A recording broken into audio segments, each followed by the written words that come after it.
యేసుక్రీస్తు వారి శ్రేష్టమైన నామానికి మహిమ కలుగునుగాక. చాలా ప్రాముఖ్యమైన విషయాలను మనం కొన్ని నిమిషాలు జాగ్రత్తగా మన పరిశుద్ధ లేఖనాన్ని మనం ధ్యానం చేసుకుందాం. గడిచిన కొన్ని వారాల నుంచి, నెలల నుండి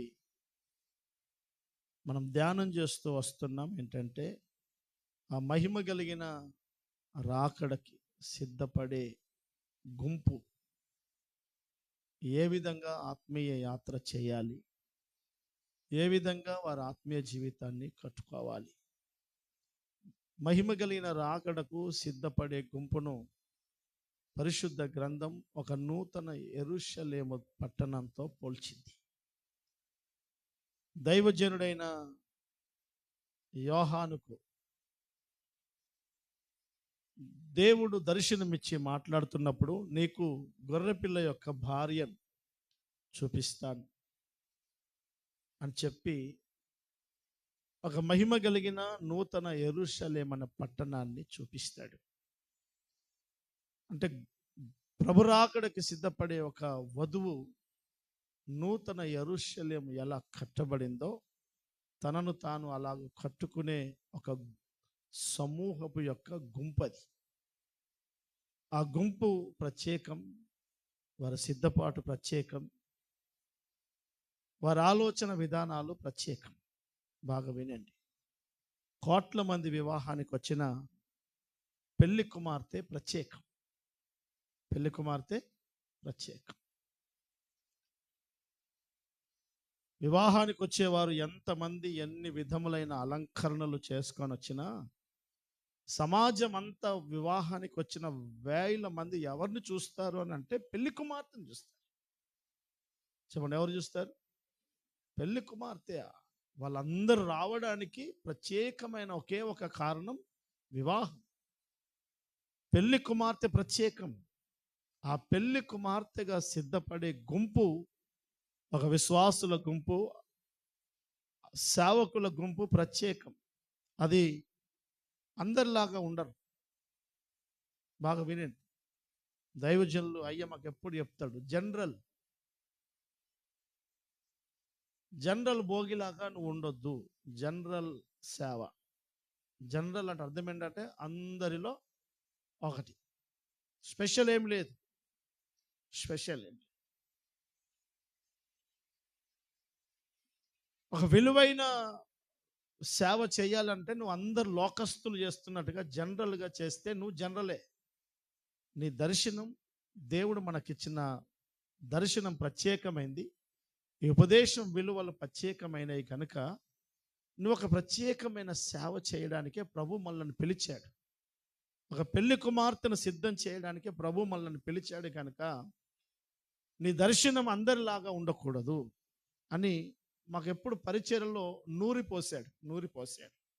అందుకనే మేము ఆ అనుభవాల్లో పెరిగాం కనుక అందరిలాగా కామన్గా ఉండడానికి మనసు ఒప్పదు.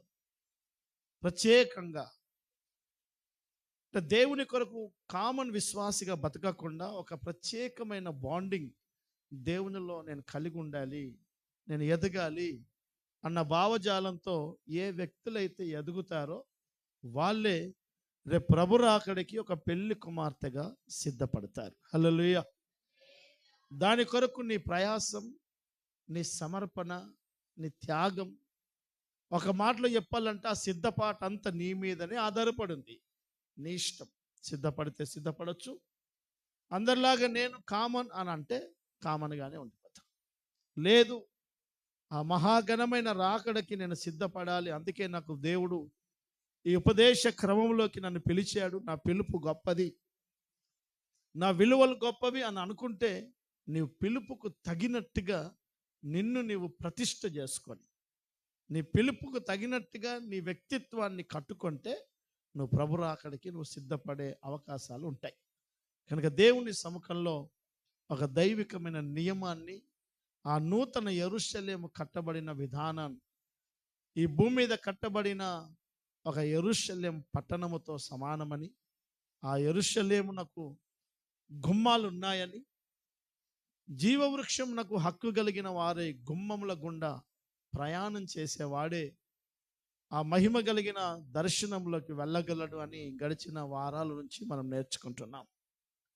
కనుక 12 గుమ్మములు 12 అనుభవాలకు సూచనని, అందులో ఏ ఒక్కటి కొదవగా ఉన్నా ఆ మహిమ కలిగిన రాకడికి ఒక వ్యక్తి సిద్ధపడలేడు. మళ్ళీ చెప్తున్నాను వినండి, దేవుని రాకడికి సిద్ధపడే గుంపును బైబిల్ ఏం చెప్పిందంటే పరిపూర్ణులు. చెప్పండి ఏంది? సంపూర్ణత చెందిన గుంపు. అందుకే ఆ మాట ఒకసారి మీరు చదవండి. హెబ్రీలకు రాసిన పుస్తకం 12వ అధ్యాయం, హెబ్రీ పుస్తకము 12వ అధ్యాయము 22వ వాక్యం. ఇప్పుడైతే సియోనును కొండకును జీవము గల దేవుని పట్టణమునకును, అనగా ఇదిగో పరలోకములో ఉన్న నూతన యెరూషలేమునకును, వేవేల కొలది దేవదూతల యొద్దకును, పరలోకమందు వ్రాయబడి ఉన్న జ్యేష్ఠుల సంఘమునకును, వారి మహోత్సవమునకును, అందరి న్యాయాధిపతి అయిన దేవుని యొద్దకును, సంపూర్ణ సిద్ధి పొందిన సియోను కొండ మీదకి, నూతన యెరూషలేములోకి ఎవరు వెళ్తారు అని అంటే అక్కడ రాస్తున్నాడు దేవుని బిడ్డలారా, సంపూర్ణతలోకి వచ్చిన నీతిమంతుల ఆత్మలు. హల్లెలూయా. ఆ మాట ఒక్క మాట ఇంగ్లీష్లో చదువు ఒకసారి.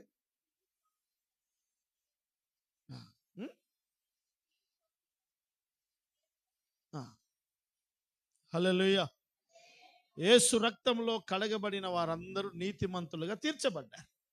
బాగా వినండి, యేసు రక్తంలో ఒక వ్యక్తి బాప్తిస్మం పొందిన తర్వాత, తన పాప క్షమాపణ పొందుకున్న తర్వాత ఆ వ్యక్తిని పరిశుద్ధుడు, బైబిల్ ఏం చెప్తుందంటే నీతిమంతుడు అయ్యాడు, పాపం నుంచి విడిపించబడ్డాడు. కానీ ఆ నీతిమంతుడైన వ్యక్తి యొక్క ఆత్మ సంపూర్ణతలోకి రావాలి. ఇప్పుడు మనం ఎప్పుడైతే ప్రభువుని నమ్మామో, ప్రభువుని నమ్మి విశ్వసించి మన ప్రతి లోపంలను దేవుని దగ్గర ఒప్పుకొని యేసు రక్తము చేత ప్రతి పాపం నుండి మనం పరిశుద్ధపరచుకున్న నీతిమంతులుగా తీర్చబడి దేవుని సంఘంలో చేర్చబడ్డాం.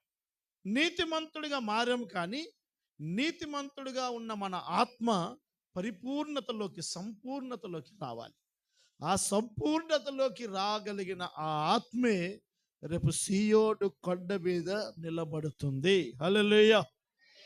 ఆ సంపూర్ణత ఎంత అని అంటే బైబిల్ మనం చదువుతాం, యేసు క్రీస్తుకు కలిగిన సంపూర్ణతకు సమానమైన సంపూర్ణత.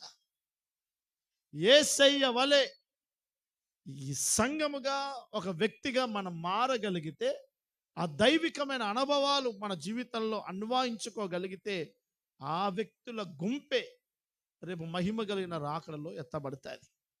సంఘము రాకడకు ఎత్తబడడం అనేది అంత సులువైన పనేమి కాదది. ఆట ఆడుకుంటూ పాట పాడుకుంటూ జస్ట్ అలా తమాషగా బ్రతుకుతూ వెళ్ళే ఆత్మీయతతో మనం రాకడకి సిద్ధపడలేం. దానికి ఒక ప్రత్యేకమైన సిద్ధపాటు, ప్రత్యేకమైన అనుభవాలు ఉంటే తప్ప మనము ఆ మహిమ కలిగిన రాజ్యానికి సిద్ధపడలేం. హల్లెలూయా. కనుక దేవుని సన్నిధానంలో అనేక అనుభవాలు మనం గడిచిన వారాల నుంచి మనం వింటున్నాం, నేర్చుకుంటున్నాం. మీరు ఎంతవరకు వింటున్నారు, దాన్ని ఎంతవరకు మీరు పాటిస్తున్నారో మీ ఆత్మ, మీ ఇష్టం. జీవం కలిగిన దేవుడు ఈ భూమి మీద ఒక దైవజనుడిగా, ఒక సేవకుడిగా పనిచేస్తున్న దినాల్లో ప్రభువు అన్నాడు, ఆత్మ సంగతులు చెవిగలవాడు వినుగాక అన్నాడు. ఎందుకు వినడం లేదు, ఎందుకు నువ్వు గ్రహించడం లేదు, ఎందుకు నువ్వు పాటించడం లేదు అని ఎవ్వడిని దేవుడు ఈ భూమి మీద ఒత్తిడి చేయలే. ఆత్మీయత అనేది దేవుని బిడ్డలారా వినండి, ఒత్తిడితోనో ప్రలోభముతోనో జరిగించే పని కాదు. ఆ తపన ఎవడి గుండెల్లో వాడే మండించుకోగలిగినప్పుడే వాడే ముందుకు వెళ్ళగలడు. ఒక వ్యక్తి కొంతవరకు నడిపించడానికి, మంచి చెడు చెప్పడానికి, నీతి విలువలు నేర్పడానికే ఒక సేవకుడు. కానీ మిగిలిన పని అంత ఒక విశ్వాసిగా, ఒక దేవుని బిడ్డగా, మీకు మీకుగా, నాకు నేనుగా చేసుకోవాల్సిందే. ఆ ఆశ, ఆ తపన మనకు మనకు ఉండకపోతే మనం సిద్ధపడలేం. కనుక జాగ్రత్తగా నీకు దేవుని రాకడను గురించిన ఆ కనీస అవగాహన అనేది ఉంటే నువ్వు చాలా సిద్ధపాటు అనే పనిలో ఉంటావు అన్న సంగతి మీరు అర్థం చేసుకోవాలి. హల్లెలూయా. ఒక వివాహానికి సిద్ధపడడం అనేది హ్యాపీగా జరిగే పని కాదు. చాలా ఒత్తిడితో, రాత్రి పగలు ప్రయాసముతో పని చేస్తే తప్ప ఆ వివాహ శుభదినాన్ని మనం ఎదుర్కోలేం. కనుక చాలా జాగ్రత్తగా దేవుని మాటలు మీరు అర్థం చేసుకోవడానికి ప్రయాసపడండి. ప్రతి గుమ్మం మనకు కొన్ని అనుభవాలను నేర్పిస్తుందని మనం గడిచిన వారం నుంచి వింటున్నాం. 12 గుమ్మాల గురించి మనం ధ్యానం చేస్తున్నాం. మొదటి గుమ్మం పేరు గొర్రెల గుమ్మం. చెప్పండి. మొదటి గుమ్మం పేరు గొర్రెల గుమ్మం. ఆ గొర్రెల గుమ్మమే మన ప్రభు అయిన యేసుక్రీస్తు ప్రభుల వారికి సూచన. నేనే మార్గం, నేనే సత్యం, జీవం అని చెప్పాడు. ప్రారంభం గుమ్మం ఆయనే. ఆయనలోనే అన్ని నేర్చుకుంటూ వెళ్ళాలి. ఏవి కలిగి ఉన్నా దానికి మూలం ఆయనే. కలిగి ఉన్నది ఏదైనా ఆయన లేకుండా కలగలేనట్టుగా ఎన్ని అనుభవాలు నేర్చుకోవాలన్నా ఆ మొదటి గుమ్మంలో నుంచే ప్రారంభం కావాలి. ఆయనే నేర్పాలి. అదే గొర్రెల గుమ్మం అని చెప్పారు. ప్రభుని నమ్మిన అనుభవం, యేసుక్రీస్తును రక్షకుడిగా అంగీకరించిన అనుభవం. 2 మత్స్యపు గుమ్మము అని చెప్పారు. మత్స్యము అని అంటే దేవుని బిడ్డలారా, దేవుని ఆత్మల సమూహం అంటే సంఘ సహవాసానికి సూచన చెప్పారు. నువ్వెంత గొప్ప విశ్వాసివైనా పర్వాలేదు, నీకు సంఘం, ఒక సేవకుడు ఖచ్చితంగా ఉండాలి అనేది దేవుని వాక్య నియమం. మీరు ఎప్పుడైనా బైబిల్ చదివితే సమరయుడు బాగుపడ్డాడు. బాగు చేసింది ప్రభు. 10 మంది కుష్ఠరోగులు వచ్చారు. అయ్యా మమ్మల్ని బాగు చేయని అన్నారు. వెళ్ళండి బాగవుతారని అన్నాడు. అందరూ బాగుపడ్డారు. ఒకడు వచ్చాడు, రిటర్న్ వచ్చాడు. అతని పేరు సమరయుడు అని ఉంది బైబిల్లో. అయ్యా నేను బాగుపడ్డాను అని కృతజ్ఞతగా చెప్తే ప్రభు అన్నాడు, మోషే నియమించిన కానుకను వెళ్ళి నిన్ను యాజకునికి సమర్పించుకో. యాజకుడు ఇతని కొరకు ప్రార్థన కామన్గా ప్రాసెస్ ఆలోచిస్తే చేయలే. బాగు చేసింది ప్రభు. ప్రభు అంటున్నాడు, నువ్వు వెళ్ళి సేవకునికి కలువు. మోషే నియమించిన కానుకను నువ్వు చెల్లించు. నీకు జరిగిన మేలును బట్టి వెళ్ళి కృతజ్ఞతగా దేవుని మందిరానికి వెళ్ళు. దేవుని మందిరానికి, సర్వానికి మూలమైనటువంటి ప్రభు అంటున్నాడు, మందిరానికి వెళ్ళు. హల్లెలూయా. ఏ మందిరంలో మనం ఎవరిని ఆరాధిస్తున్నాం? ప్రభువునే కదా. ఆ ప్రభువుని నేరుగా వాడు కలుసుకున్నాడు కదా. అర్థమవుతుందా మీకు? ఏ ప్రభువునైతే మనం ఆరాధిస్తున్నామో, సర్వానికి మూలమై ఉన్న ఆ ప్రభువుని సమరయుడు అనేవాడు నేరుగా కలుసుకున్నాడు. ఫేస్ టు ఫేస్ ఆయనతోనే మాట్లాడుతున్నాడు. ఇక అయిపోయింది కదా పని. కానీ ప్రభు ఒక నియమాన్ని ఎలా నియమించాడో, నియమము తప్పి దేవుడు ఎప్పుడు పనిచేయడు. హల్లెలూయా. ఎందుకంటే ఆ నియమం సృష్టించిందే ఆయన. హల్లెలూయా, హల్లెలూయా.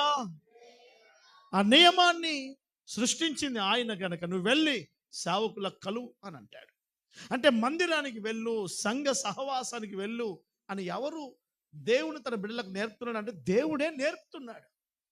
అందుకనే పౌలు క్లియర్ కట్గా చెప్తాడు. ఏమనంటే, క్రీస్తు యేసు అను తన కుమారుని సహవాసానికి మిమ్ములను పిలిచిన దేవుడు నమ్మదగినవాడు. అంటే సంఘానికి ఒక విశ్వాసిని ఎవరు పిలుస్తున్నారయ్యా అని అంటే దేవుడే పిలుస్తాడు. దేవుడు తన దగ్గరికి పిలుస్తున్నాడా, సంఘానికి పిలుస్తున్నాడా అని అంటే సంఘానికి పిలిస్తేనే తన దగ్గరికి వచ్చినట్టు లెక్క. సంఘం లేకుండా ఆయన లేడు. నువ్వు సంఘంలో చేరకుండా నువ్వు దేవునికి దగ్గరగా ఉండడం అసాధ్యం. సహవాసానికి పిలిచాడు. అందుకే సాతానుగాడు ఎప్పుడు సంఘంలో నుంచి సంఘానికి వేరుగా, సంఘానికి దూరంగా ఒక విశ్వాసిని చెయ్యాలని వాడు నిరంతరం కృషి చేస్తాడు. నేను మళ్ళీ చెప్తున్నాను, మీ ఊపిరి ఉన్నంత వరకు ఏవి పోగొట్టుకున్నా సహవాసాన్ని పోగొట్టుకోకండి. మీ జీవానికి మూలమే అది. మీ జీవితానికి ఆశీర్వాదానికి కేంద్ర బిందువు అది. అది పోతే నీకు అన్ని పోయినట్టే. నెమ్మదిగా అన్ని పోతాయి, అన్ని పోతాయి. తండ్రి ఇంటికి దూరమైన వాడి దగ్గర ఎన్ని ఉన్నా సమయం పట్టింది కానీ ఉన్నాయన్నీ పోయినాయి. సమయం పట్టింది కానీ ఉన్నాయన్నీ పోయినాయి. దేవుని మందిరానికి, దేవుని సన్నిధికి ఒక వ్యక్తి ఎప్పుడైతే దూరం అవుతాడో, దేవుని బిడ్డలారా, అన్ని కోల్పోతాడు. అందుకనే మత్స్యపు గుమ్మం నీకు ఒక సంఘం ఇచ్చాడు. ఆ సంఘములో నువ్వు నమ్మకంగా ఉంటావు. 3 లోయ గుమ్మము అని గుర్తు చేశాను. అదేనా? 3వది ఏ గుమ్మం? లోయ గుమ్మం. సంఘానికి వచ్చిన నీకు నాకు ఏం నేర్పుతున్నాడు అని అంటే, బాబు మీరంతా ఒకటి. మనమందరం క్రీస్తు యేసు అనే సంఘంలో, ఈ శరీరంలో ఒక భాగమే తప్ప ఇక్కడ ఎవడు పెద్ద చిన్న అనేది ఏమీ లేదు. అందుకే సంఘ సహవాసంలో దేవుడు తన బిడ్డలకు తగ్గింపు, విధేయత, దైవికమైన విలువలు, ఈ లోక సంబంధమైన వ్యత్యాసాలు ఏమి లేకుండా మనమందరం యేసు రక్తములో కడగబడిన ప్రజలము అన్న భావజాలాన్ని సంఘములో తగ్గింపుతో మనకు నేర్పిస్తాడు. ఆ లోయ అనుభవాలే మనకు నేర్పే పాఠాలు. హల్లెలూయా.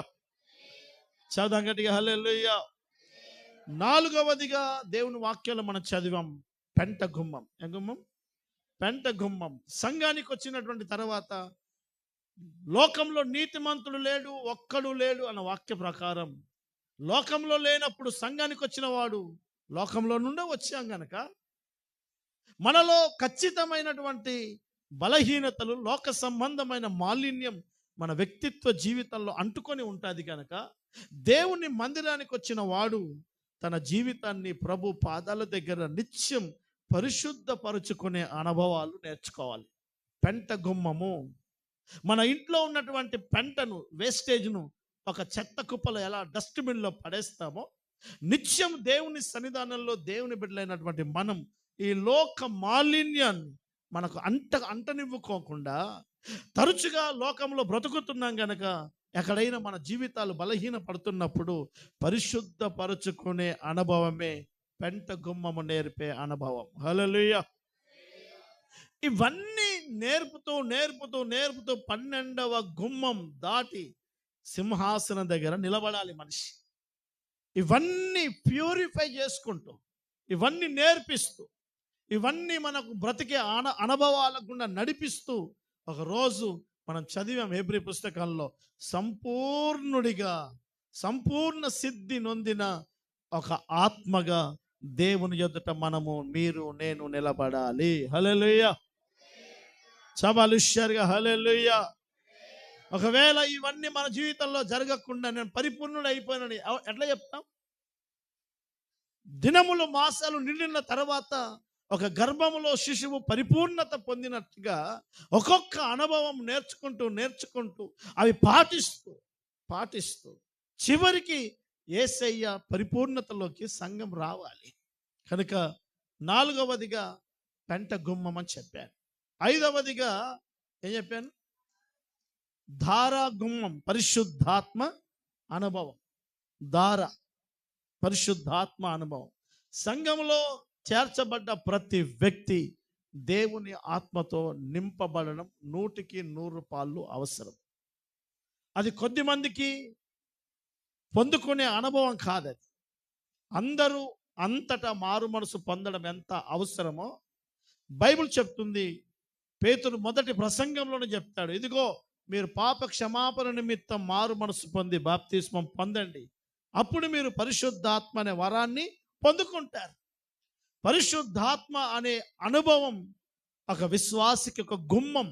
ఆ గుమ్మమును దాటి ఇంకొక గుమ్మములోకి జంప్ చేయడానికి అవకాశం లేదు. దేవుడు నియమించిన క్రమం అది దాటే వెళ్ళాలి. అంటే అర్థమైందంటే ఆ అనుభవం అనుభవించే వెళ్ళాలి.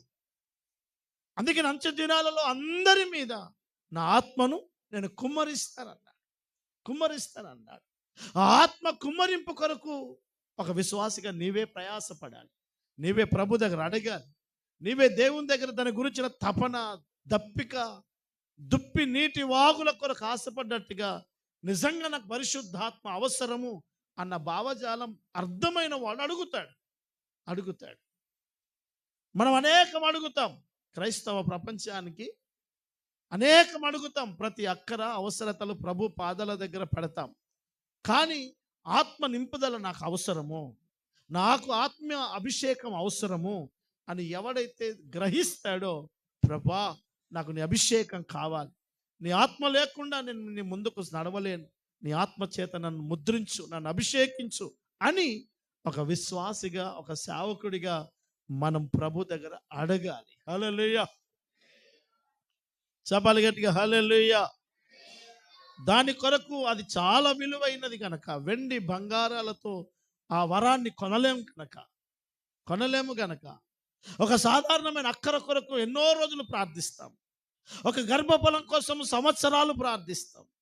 ఒక వివాహ సంబంధం కోసం సంవత్సరాలు ప్రార్థిస్తాం. ఉద్యోగం కొరకు ఎన్నో నెలలు ప్రార్థిస్తాం.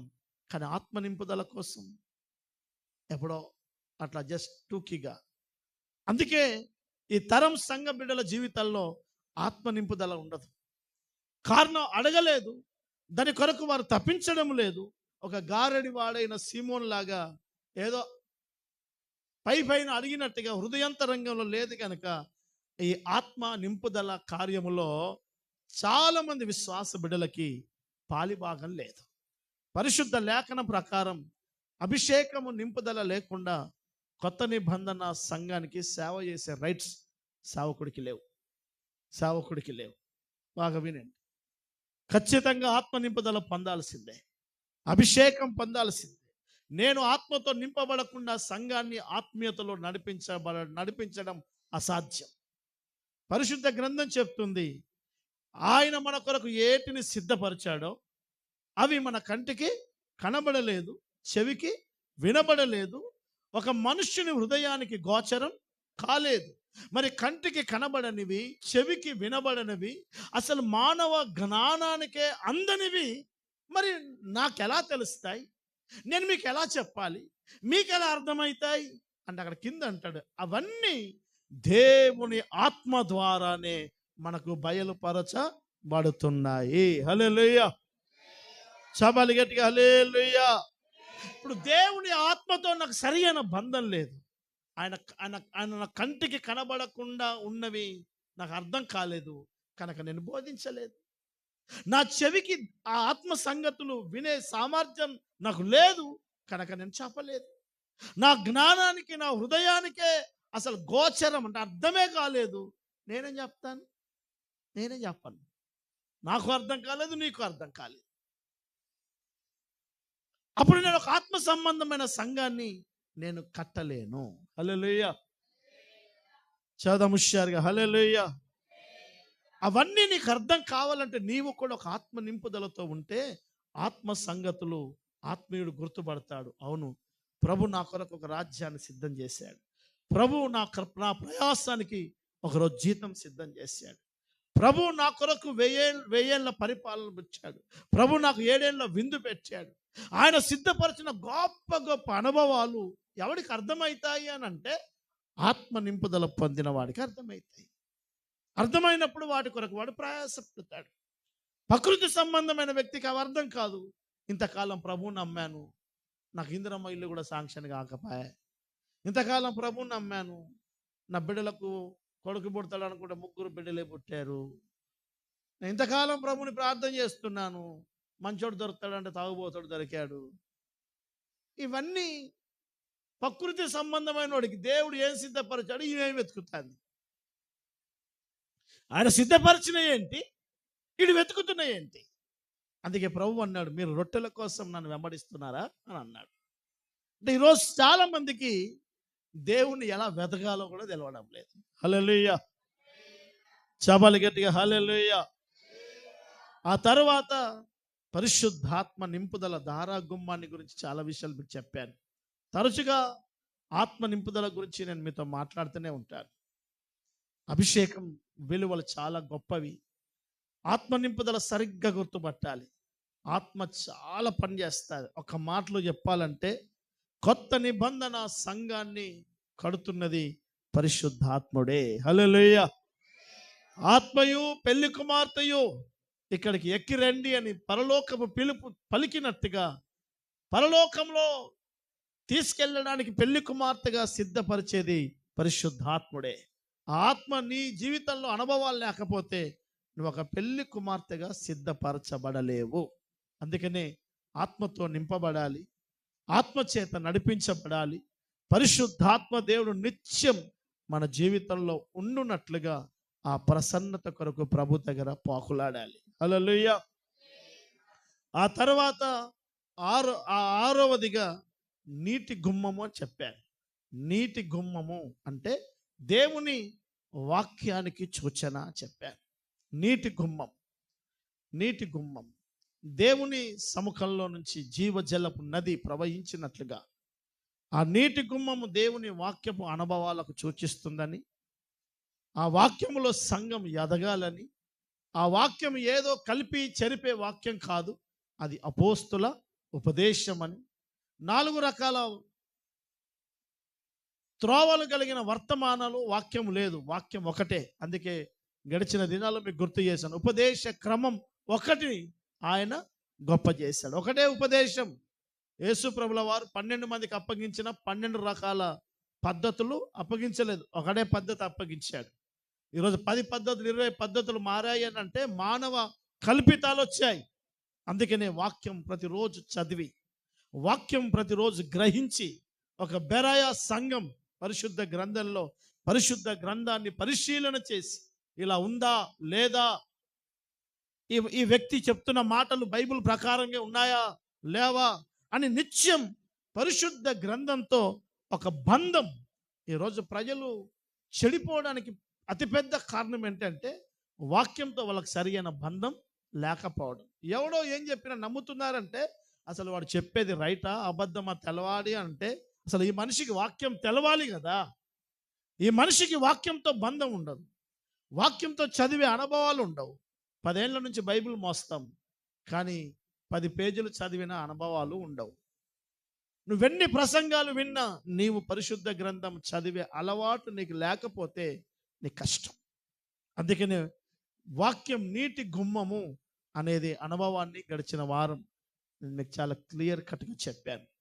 ఇవన్నీ నేను మీరు దేవుడు నడిపిస్తున్నట్టుగా నేర్చుకుంటూ నేర్చుకుంటూ వెళ్ళాలి. ఈ అన్నిట్లో పరిపూర్ణత చెందుకుంటూ మనం చివరి గమ్యాన్ని మనం చేరాలి. హల్లెలూయా. చదవమ గట్టిగా హల్లెలూయా, హల్లెలూయా. ఈరోజు ఇంకొక గుమ్మాన్ని గురించి కొన్ని విషయాలు నేను మీకు గుర్తు చేస్తాను. 7వదిగా దేవుని వాక్యం మనకు నేర్పిస్తున్న పాఠం చదువుతారన్నమాట. 7వ గుమ్మం దేవుని వాక్యంలో నెహెమ్యా పుస్తకం 3వ అధ్యాయం 28వ వాక్యాన్ని ఒకసారి మనం చదువుదాం. నెహెమ్యా పుస్తకం 3వ అధ్యాయం 28. గుర్రపు గుమ్మమునకు పైగా యాజకులందరూ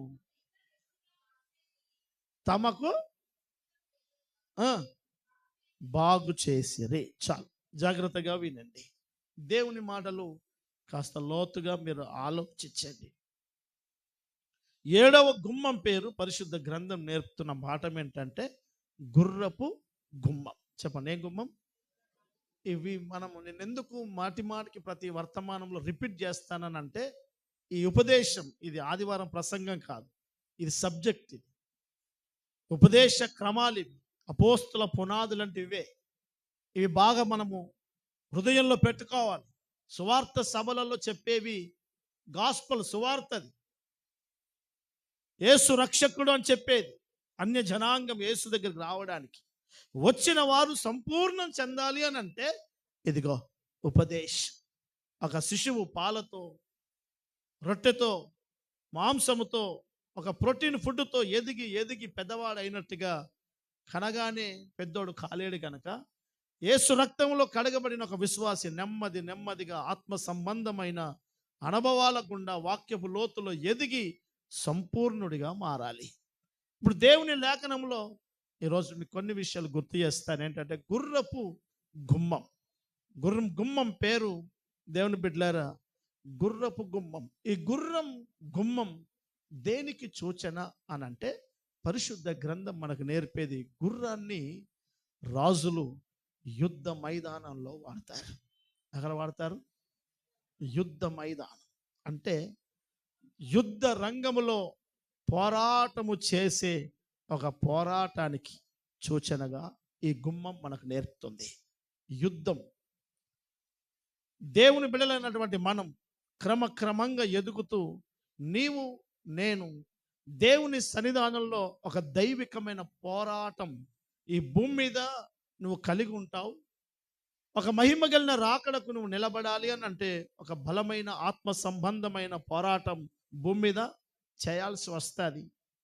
గుర్రం ఏ విధంగా యుద్ధ మైదానములో పోరాటం చేస్తాదో, ఒక దేవుని బిడలమైనటువంటి మనం ఈ జీవన యాత్రలో, ఈ ఆత్మ సంబంధమైన యాత్రలో అడుగడుగున అపవాది మన కాళ్ళకు అడ్డం వేసి నీకు సహకారం లేకుండా, సేవలో ముందుకు వెళ్ళకుండా, నీకు తోడ్పాటు లేకుండా, ఒక ఆత్మీయంగా నువ్వు ఎదగకుండా ఎవడెవన్నో వాడుకుంటాడు. వాడు ఒక యుద్ధ రంగంలో ఆయుధాలన్నీ ఒకే రకంగా ఉండవు.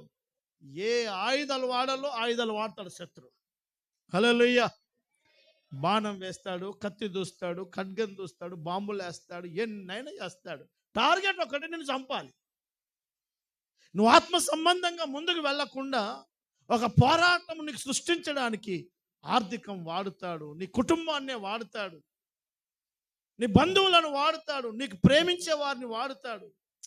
ఏదో ఒక రకంగా సాతానుగాడు ఆయుధాలను వాడి ఈ యుద్ధంలో నువ్వు యుద్ధ రంగంలో నాశనం అయిపోయి చేతగాని వ్యక్తిగా, ఓడిపోయే వ్యక్తిగా, దేవుని బిడ్డలారా పాడైపోయిన వ్యక్తిగా, జయ జెండా ఎగరకుండా, నీ చేతిలో జయ జెండా ఎగిరించకుండా ఓడిపోయిన, ఓటమి పాలైన వ్యక్తిగా చెయ్యాలన్నదే శత్రువు ఆలోచన. హల్లెలూయా. యుద్ధ మైదానంలో నీకు అపోజిషన్లో ఉన్నవాడు నీ జెండా నీ చేతికి అందించాలని వాడు అనుకోడు. ఏమైనా చేసి యుద్ధ రంగంలో నిన్ను చంపాలి, ఒక్క మాటలో చెప్పాలంటే నిన్ను ఓడగొట్టాలి అని పక్క ప్రణాళికలు వేస్తాడు. అందుకనే దేవుని లేఖనం అంటుంది, భూమి మీద మనుషుల యొక్క జీవితాలు యుద్ధ రంగములో, యుద్ధ మైదానము వంటిది కాదా అని యోబు రాసినట్లుగా, ప్రతిరోజు ఆత్మ సంబంధంగా నువ్వెంత మంచిగా ఉండాలనుకున్నా ఏదో ఒక పోరాటం నీకు స్టార్ట్ అవుతుంది. ఎంతగా దేవుల్లో ఎదగాలనుకుంటావో అన్ని పోరాటాలు ఉంటాయి. అన్ని పోరాటాలు. చాలామంది ఈ పరిచర్యలో నాకు పరిచయం ఉన్న చాలామంది చెప్పే మాట ఏంటంటే, దేవుల్లో ఎక్కువగా లోతుకు వెళ్ళొద్దండి. దేవుల్లో చాలా లోతుగా పోతే, ఎంత లోతుగా పోతే అన్ని తలనొప్పులు అని అన్నారు. ఎంత లోతుగా పోతే అన్ని తలనొప్పులు అన్నారు. కాదు కాదు, నువ్వెంత లోతుకి వెళ్తావో అంత ఆశీర్వాదం ఉంటుంది. హల్లెలూయా. చవాలి గట్టిగా హల్లెలూయా, హల్లెలూయా. బాగా వినండి దయచేసి. గుర్రపు గుమ్మం. అందుకని దావీదు అంటాడు, దేవా నా చేతులకు యుద్ధము నేర్పువాడవు నీవే. ఈ ఆత్మ సంబంధమైన యాత్ర ఒక పెళ్లి కుమార్తెగా మీరు సిద్ధపడాలి అన్నా, ఒక దేవుని సేవకుడిగా ఒక ప్రాంతంలో ఒక పెళ్లి కుమార్తెగా ఒక గుంపును సిద్ధం చేయాలన్నా ఇది పోరాటంతో కూడింది. హ్యాపీగా జరిగే సేవ కాదు. సేవలో ప్రతి క్షణం పోరాటం ఉంటుంది. నమ్మిన వాళ్ళతో, నమ్మక ద్రోహులతో, ఆర్థికంతో, శత్రువుతో పోరాటం ఉంటుంది. నువ్వెంతగా ప్రార్థన పరుడవైనా, ఎంత నీతిమంతుడవైనా పోరాటం తప్పదు. హల్లెలూయా. ఒక దైవజనుడైన పౌలే అంటాడు, నాకు బయట పోరాటము, లోన భయం, నేను దినదినము చచ్చిపోతున్నా అంటాడు. అంతకంటే గొప్ప సేవకుని మనం ఇంకెక్కడ చూస్తాం? ఆ గొప్ప దైవజనుడు అంటున్నాడు, నా మార్గంలో పోరాటం, దొంగల భయం, స్వజనులతో భయం, ఆకలి, దప్పిక, వస్త్రహీనత, ఎన్నో పోరాటాలు, ఇంకా చెప్పవలసిన అనేకములు ఉన్నవి. కానీ ఇప్పుడు సమయం లేదంటాడు.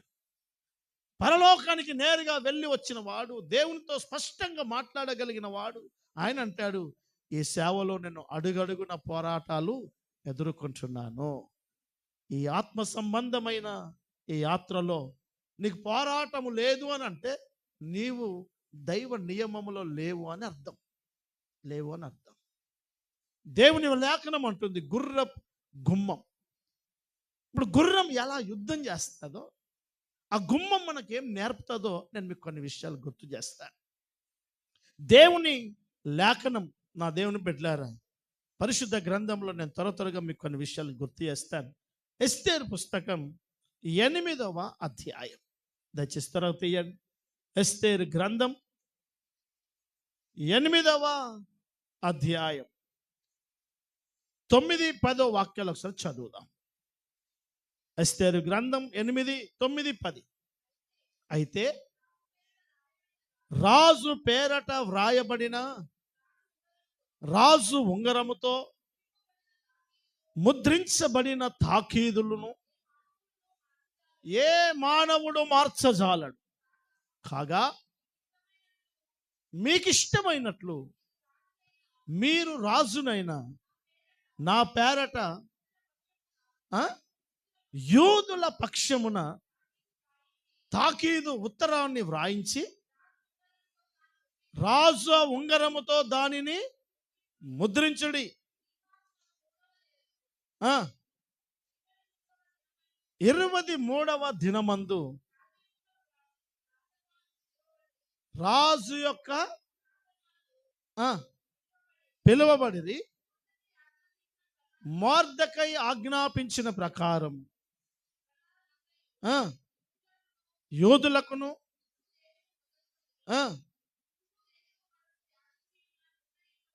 127 సంస్థానము అధిపతులకును అధికారులకును ఆయా సంస్థానములకును దాని భాషల రాతను బట్టి దాని భాషలను బట్టి ఇదిగో ఉత్తరములు వ్రాయబడెను. రాజైన అహష్వేరోసు పేరట తాకీదులు మొర్దెకై వ్రాయించి రాజ ఉంగరముతో ముద్రించి, ఇదిగో బాగా వినండి, గుర్రముల మీద అనగా, బాగా వినాలి, ఏ గుర్రమునంటే కామన్ హార్స్ కాదు, ఇవి సాధారణమైన గుర్రాలు కావు. అక్కడ ఊరవతలనో అడవిలోనో చేన్లలోనో మేత మేసుకొని ఊరికే అరిసి తిని పండే గుర్రాలు కావు ఇవి. అక్కడ అంటున్నాడు, గుర్రములను అనగా రాజ నగరములో పని కొరకు పెంచబడిన గుర్రముల మీద ఇదిగో ఉత్తరాన్ని పంపిస్తున్నారు. హల్లెలూయా, చపాలుష్యారుగా హల్లెలూయా. దేవుని వాక్యంలో ఉన్న దైవికమైన సత్యాలను బాగా అర్థం చేసుకోండి. నా వైపు చూడండి. యూదులకు, దేవుని బిడ్డలకు ప్రమాదం ఉంది. శత్రువు యూదులను అనగా దేవుని బిడ్డలను చంపాలని చూస్తున్నాడు. దేవుని బిడ్డల యొక్క మరణం కాకుండా వారిని కాపాడి శత్రువు యొక్క పన్నాగంలో దేవుని బిడ్డలు నశించిపోకుండా ఇప్పుడు వాక్యం అంటుంది, రాజ నగరు కొరకు పెంచబడిన గుర్రాలవి. ఆ గుర్రాలు ప్రత్యేకం. ఎందుకొరకు పెంచుతున్నారు వాటిని అని అంటే, రాజనగరములో పని కొరకు మాత్రమే పెంచుతున్నారు వాటిని. అర్థమవుతుందండి? గాడిదలు మోసినట్లు బరువులు మోయడానికి కావు ఇవి జస్ట్ షో. ముందంటికలు తోక ఎంటికలు కత్తిరించి ఏదో షో చేయడానికి పెంచిన ఈ గుర్రాలు కావు ఇవి. ఎందుకు ప్రత్యేకంగా పెంచుతున్నాడు అని అంటే, రాజనగరంలో పని ఉంది. చెప్పండి, ఏ పని? చెప్పండి గట్టిగా, ఏం పని? రాజుకు ఒక నగరం ఉంది, ఆ నగరంలో పని ఉంది. ఆ పని చేయడానికి కొన్ని గుర్రాలు పెంచబడుతున్నాయి. హల్లెలూయా, హల్లెలూయా. ఆ మహారాజే మన ప్రభు అయిన యేసుక్రీస్తు ప్రభుల వారు. ఆ నగరమే నూతన యెరూషలేమును మహాపట్టణముగా సిద్ధపడుతున్న దేవుని సేవ. ఆ సేవలో మహారాజుగా ఉన్నటువంటి మన యేసయ్య కొరకు దేవుని నగరం అని పిలువబడుతున్న మహారాజు పట్టణము. బైబిల్ చెప్తుంది, యెరూషలేముకు ఒక పేరుంది, అది మహారాజు పట్టణం. యెరూషలేముకి ఎన్నో పేర్లు ఉన్నాయి, ఇంతకుముందు మీకు చెప్పాను నేను. అది మహారాజు పట్టణం. ఆ పట్టణములో యెరూషలేము పని కొరకు, దేవుని సేవ విస్తరించుటకు, నశించిపోతున్న లోకంలో ఉన్న ప్రజలను రక్షించడానికి వాక్యం ఉంటుంది, పోరాడే ప్రజలను దేవుడు తన సంఘములో పెంచుతాడు. హల్లెలూయా, హల్లెలూయా. చబలు ఇషారుగా హల్లెలూయా. 127 ఆస్థానములు, బాగా వినండి, 127 ఆస్థానాలలో లక్షల గుర్రాలు ఉన్నాయి. కానీ రాజనగరంలో ఉన్న గుర్రాలు వేరు. లక్షల మంది దేవుని ప్రజలు ఉన్నారు. కడుపు కొరకు, గర్భం కొరకు, పిల్లల కొరకు, అక్కర్ల కొరకు దేవుని కాళ్ళ దగ్గర పడి ఉపవాసాలుండి కన్నీళ్లు కార్చే ప్రజలు వేరు. నశించిపోతున్న ఆత్మల రక్షణ కొరకు, దేవుని నగరం అని పిలువబడుతున్న సంఘ అభివృద్ధి కొరకు ప్రయాసపడే, పోరాటము చేసే విశ్వాసులు వేరు. వినండి, పరిశుద్ధ గ్రంథపు యొక్క నమూనా ఇది. పరిశుద్ధ గ్రంథపు యొక్క అనుభవాలు. ఈ గొర్రెల ఈ యొక్క గుర్రపు గుమ్మం, ఈ గుమ్మంలో ఎవడైనా వెళ్తాడు అని అంటే దేవుని పని నిమిత్తం పెంచబడిన విశ్వాసం. వాళ్ళకి ఎన్నో కుటుంబ భారాలు ఉన్నాయి, ఎన్నో బాధ్యతలు ఉన్నాయి. పిల్లలు, కుటుంబం, ఆర్థికం, అక్కర, అప్పు, అనారోగ్యాలు, భవిష్యత్తు ఎన్నో ఉన్నాయి. కానీ వాళ్ళ మనసులో దేవుని మహాగణమైన ఆ మహిమ కలిగిన రాజ్య నగరం విస్తరణ కోసం వీళ్ళు పోరాడుతారు, అంటే కష్టపడతారు. హల్లెలూయా, కష్టపడతారు. ఈ గుర్రపు గుమ్మం మనకు నేర్పే పాఠం ఏంటంటే, కేవలం సాఫీగా సాగిపోయే విశ్వాసిగా కాక, నీ రాజు, నీ ప్రభు నగరం అని పిలువబడుతున్న దేవుని మహాఘనమైన సేవ విస్తరించుటకు నీవు ఒక విశ్వాస బిడ్డగా గుర్రపు గుమ్మం నేర్పే యుద్ధ నైపుణ్యం కలిగి దేవుని పరిచర్య అభివృద్ధి కొరకు, దేవుని దర్శనములోకి నశించిపోతున్న ఆత్మలను రక్షించడం కొరకు నీవు పెంచబడిన ఒక ప్రయోజనకరమైన విశ్వాస బిడ్డగా మారాలి. హల్లెలూయా. చదమ హుషారుగా హల్లెలూయా. అంత అద్భుతమైన మాట చూడండి. రాజు ఎక్కే గుర్రం వేరు. బాగా వినండి, ఒక యుద్ధ రంగంలో సైనికులకు అనేకులకు గుర్రాలు ఉన్నా, ఆ గుర్రాలన్నిటిలో రాజుగారు కూర్చునే గుర్రం వేరు. అలాంటి గుర్రం ఇంకెవడికి ఉండదు. మీకు పరిశుద్ధ గ్రంథం చదివితే నేను చెప్పే ప్రతి మాట మీకు అర్థమవుతుంది. సొలొమోను కోసం ఐగుప్తు దేశం నుండి, నానా దేశాల నుంచి గుర్రాలను పరిశీలన చేసి తెచ్చేవారు. రాజుకు అనేక గుర్రాలను పరిశీలన చేసి అన్ని విధాలుగా బాగుంది అని అన్నప్పుడే ఆ గుర్రం రాజుగారి కొరకు ప్రతిష్ఠించేవారు. ఇప్పుడు సర్వశక్తి కలిగిన దేవుని కొరకు నేను, నీవు ఎలా పనిచేయాలో తెలుసా? ఒక గుర్రము వలె యుద్ధ మైదానములో దేవుని రాజ్య విస్తరణ కొరకు పోరాడాలి. ఈ రాజభవనం మహాదేవుని యొక్క అంతఃపురం ఇది. ఇందులో నన్ను, నిన్ను దేవుడు ఆ కోణంలోనే పెంచుతున్నాడు. ఒక గుర్రానికి మేతేసి బలంగా తయారు కావడానికి గడ్డి పెట్టి, ధాన్యాలు పెట్టి, మంచి పుష్టికరమైన భోజనం పెట్టి బలిసిన గుర్రంలాగా ఎలా తయారు చేస్తారో, ఈ మహిమ కలిగిన అంతఃపురం అనబడుతున్న దేవుని మందిరంలో దేవుని బిడ్డలమైన మీకు, నాకు దేవుని బలమైన వాక్యము ద్వారా మన హృదయాలను నింపి దేవుని కొరకు మహా రోషము కలిగి ఆయన రాజ్య విస్తరణ కొరకు పోరాటము, ప్రయాసపడి, కష్టపడి, ప్రార్థన చేసి, దేవుని బిడ్డలారా ఒక్క మాటలో చెప్పాలంటే ప్రయాసపడే వ్యక్తులుగా నా దేవుడు మనలను పెంచాలని ఆశపడుతున్నాడు. హల్లెలూయా. గుర్రపు గుమ్మములో ఉన్నవారు దేవుని పని కొరకు పరిగెత్తుతారు, దేవుని పని కొరకు ప్రయాసపడతారు. యుద్ధ మైదానంలో వెనకడుగు వేయరు వాళ్ళు. యుద్ధ మైదానంలో దేవుని మహిమ కలిగిన పని కొరకు వారు ముందుకెళ్తారు. యుద్ధ మైదానంలో బాగా వినండి మాటలు. యుద్ధ మైదానంలో గుర్రం ఎలా ప్రవర్తిస్తుందో నేను మీకు ఒక్కొక్క అనుభవం చెప్తున్నాను, వినండి. మొదటిగా గుర్రాలు రాజభవనములో, అంతఃపురంలో పెంచబడతాయి. ఈరోజు దేవుని బిడ్డలుగా మీరు ఎలా పెంచబడుతున్నారు? ఎలా పెంచబడుతున్నారు? లోక సంబంధమైనటువంటి చెత్త చెదారం తిన్న గుర్రం దేవునికి పనికిరాదు. పనికిరాదు.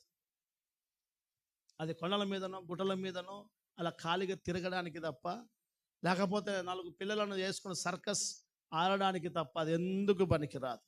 రాజు ఆసీనుడయ్యే గుర్రం వేరు. యుద్ధ మైదానంలో దాని తీరు వేరు, దాని పద్ధతులు వేరు, దాని భావజాలాలు వేరు. అందుకనే దేవుడు వేవేల మంది విశ్వాస బిడ్డలు ఉన్నా ఆయన కొద్ది మందిని వాడుకుంటాడు. ఎందుకో తెలుసా?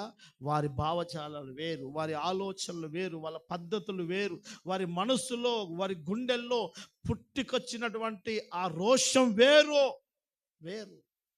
ఆ రోషం ఇంటి కొరకు, ఆ రోషం కుటుంబం కోసం కాదు, ఆ రోషం నా దేవుని రాజ్యం. మీకు ఒక మాట చెప్తాను, వినండి. అప్పటి దినాల్లో ఇప్పుడున్నట్టుగా మిలిటరీ నెలలు 3 నెలలకు ఒకసారి మిలిటరీ వాళ్ళకి ఇంటికి వెళ్ళే అవకాశాన్ని ఇస్తారు. 3 months. సైకలాజికల్గా ఒక వ్యక్తి 3 months కంటే ఎక్కువగా గ్యాప్ ఉంటే ఆ మనిషి శరీర సంబంధమైన ఇచ్చలో పడిపోయే అవకాశాలు ఉంటాయని గవర్నమెంట్ ఏం చేస్తుందనంటే 3 నెలలకు ఒకసారి తమ ఇంటికి, తమ ఫ్యామిలీస్ని కలుసుకొని వాళ్ళ మనసు రిలీఫ్ కావడానికి భార్య, పిల్లలు, కుటుంబం, తల్లి, తండ్రితో కలిసి కొన్ని దినాలు ఉండడానికి అవకాశాలు ఇస్తారు. పరిశుద్ధ గ్రంథంలో కూడా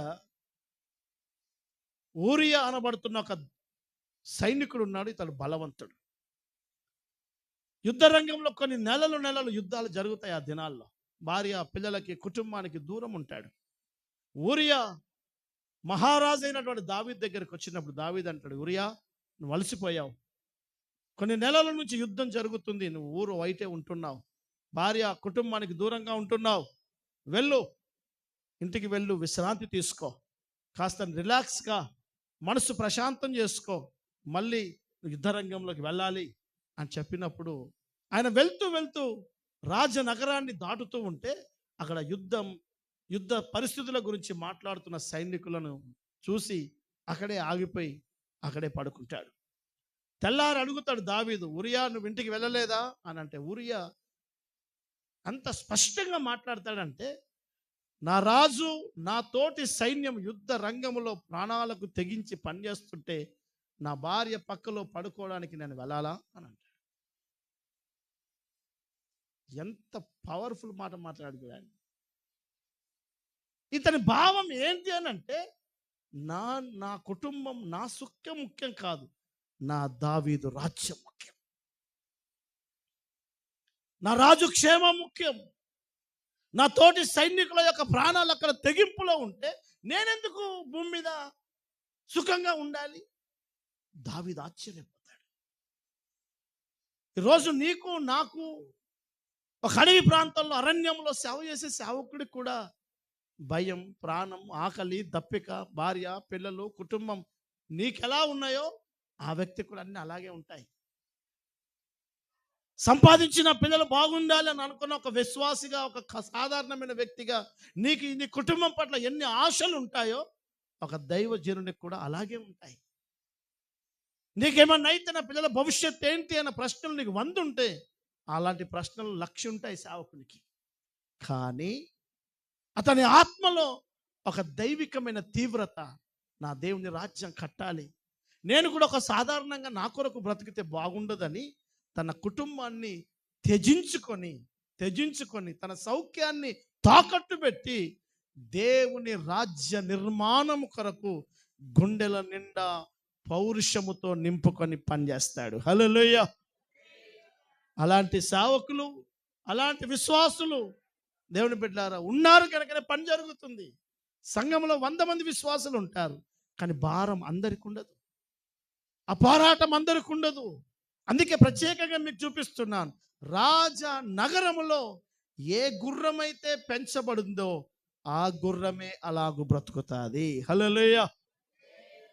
అర్థమైందండి? ఈ రాజనగరంలో మీరు ఎలా పెంచబడుతున్నారో మీకు తెలియాలి. ఒకవేళ నువ్వు అలా ఆ భావజాలంతో పెంచబడే విశ్వాసువైతే గుర్రపు గుమ్మం నీకేం నేర్పుతుందంటే దేవుని రాజ్య నిర్మాణం కొరకు, నశించిపోతున్న ప్రజల కొరకు నేను పని చెయ్యాలి. హల్లెలూయా. చెబుదాం హుషారుగా, హల్లెలూయా. పెంచబడిన గుర్రమై ఉండాలి. నీకు సరి అయిన టీచింగ్ ఉండాలి, సరి అయిన భావజాలం ఉండాలి.